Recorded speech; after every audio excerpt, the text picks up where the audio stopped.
Throughout the history of boxing, there have been many moments caught on camera. Many historical moments, many great moments, many infamous moments. The Phantom Punch, Hagler Hearns, Arturo Gatti, Mickey Ward round 9.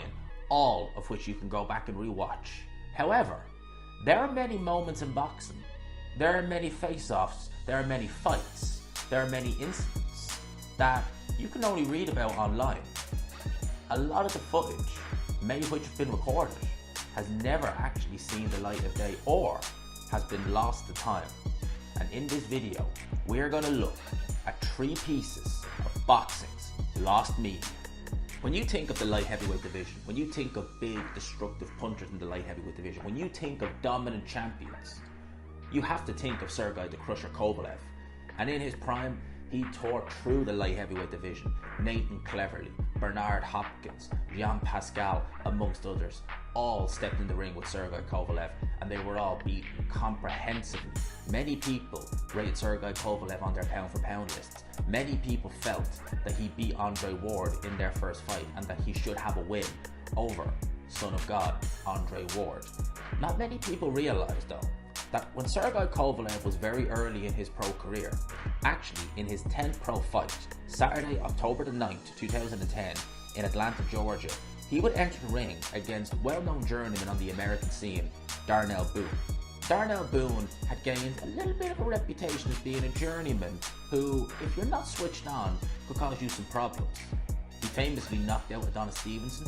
He dropped Andre Ward very heavily in the second round of their fight, and he went in there with Sergei Kovalev. Kovalev, a highly touted prospect. Many people thought good things would come with Sergei Kovalev, and in this fight against Darnell Boon, he did get a win, but he scraped a split decision win over 8 rounds. In this fight, it states that Kovalev was down at least once in this fight. However, you can't go back and watch this fight. It was never officially released to the public, the footage of this fight, however. Darnell Boon himself has claimed that he does have footage of this fight, and he also claims that while officially it's listed as a split decision win for Sergei Kovalev, it should in fact be a win for Darnell Boon, because he claims that Sergei Kovalev, although officially down once, was down several times in this fight, and that many of the knockdowns were not actually called. Without the footage, we can't make heads or tails of his claim.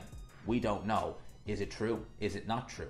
As of the time of recording this, the footage is still not released. Darnell Boon has claimed to have footage of it, but is yet to release it. So as of the time of recording this, the footage of Darnell Boon versus Sergei Kovalev 1 remains lost. Some would say it's irrelevant because Sergei Kovalev in years to come will go on to beat Darnell Boon comprehensively in their rematch. But the first fight has a lot of questions, and questions until we see the footage, we can't answer. Destruction, brute force, power. Pretty much you're describing Deontay Wilder, one of the most destructive punchers the heavyweight division has ever seen. A former WBC heavyweight champion. A man who made 32-0 with 32 knockouts before finally being taken the distance. And just to make sure that one fight he was taking the distance wasn't a fluke, he rematched a man who took him the distance a few years later. And he took care of him in a round. Checkmate. Deontay Wilder, one of the most destructive punchers heavyweight division to see it. WBC heavyweight champion, several successful title defenses, but it wasn't all straightforward in the coming for Deontay Wilder. Oh no, it wasn't. Deontay Wilder, on Friday the 15th of October 2010 in California, he fought a man by the name of Harold Scones. Now Harold Scones, going into this fight, had 17 wins with 20 defeats. And Deontay Wilder coming in, this was his 13th pro fight. He had 12 wins, 12 knockouts.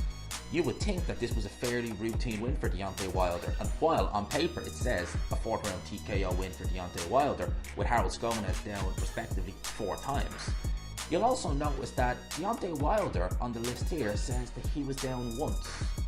Now, how heavy was that knockdown? Was it a flash knockdown? Did Deontay Wilder recover straight away to stop Harold Scones? Well, the truth is, we don't actually know. The only footage we have available is not even footage at all. It's images. There is no footage at the time of recording available for anybody online. However, it sparked a lot of debates on forums online. Many people who have said that there was footage at one point of this fight. it's since been lost to history. Many people who said they were there, many people who said they've seen it, have said contrasting things. Some have said that it was actually not a knockdown at all, that Deontay Wilder, it was more a trip, and the referee wrongly ruled it a knockdown. However, the general consensus is that Deontay Wilder was hit with a big overhand right and was badly hurt. When he went down, the referee administered quite a long count, which bought Deontay Wilder bags of time. Now, there have been instances in the past.